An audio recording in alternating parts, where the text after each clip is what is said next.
Yan, dito ay mga candidate nila, mga bata. Yan,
Sumainyo ang aming pag-uusap.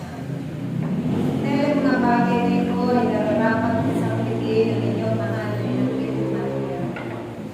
Sa inyong lahat, sa mga oras na ito, hindi lamang sa aking kanapikan, sa aking mga pagtitipan, oras, panahon ng pagkakataon, kundi bilang ina, naroon ipinapadama ko sa inyong lahat. Ang mga bagay na mabubuti na ito man ay isang simbolo ng pagmamahal ng isang ina sa kanyang anak.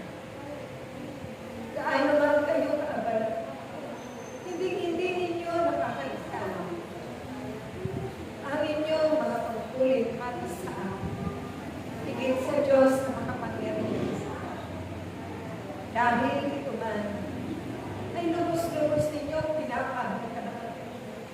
Tulad ng pagpapahalagaan sa inyong paglilingkod at katapatan, buong pag-aalay ng inyong mga sarili para sa Diyos. Dahil sa pamamagitan ng pag-aalay ninyo ng inyong oras at panahon sa inyong mga kapwa. Ito man ay pag-aalay ng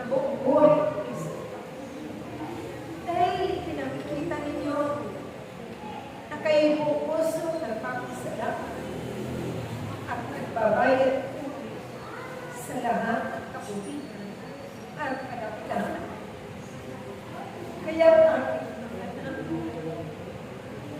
ang aking paglubog ay kagalakan upang kayo ay lagi samahan sa lahat man ng dami.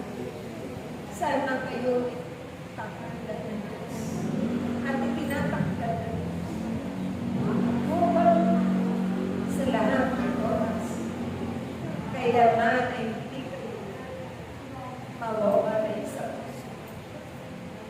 Naway hindi kayo sa inyo.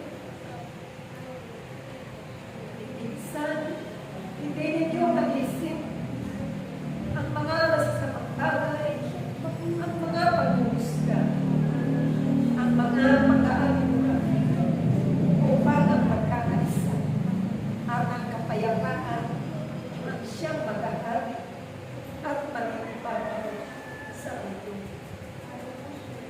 Hindi iisipin ang mga masasamang bagay sa kapwa-tao.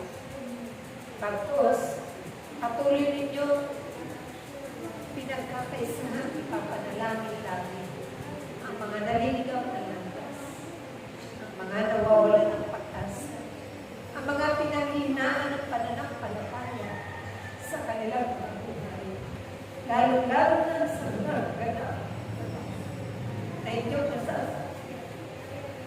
Kaya aking mga anak, magpakabuti kayo. Ang kabutihan naman ang siyang manahihagi at ibahagi ito ng walang sawa sa inyong kaabing.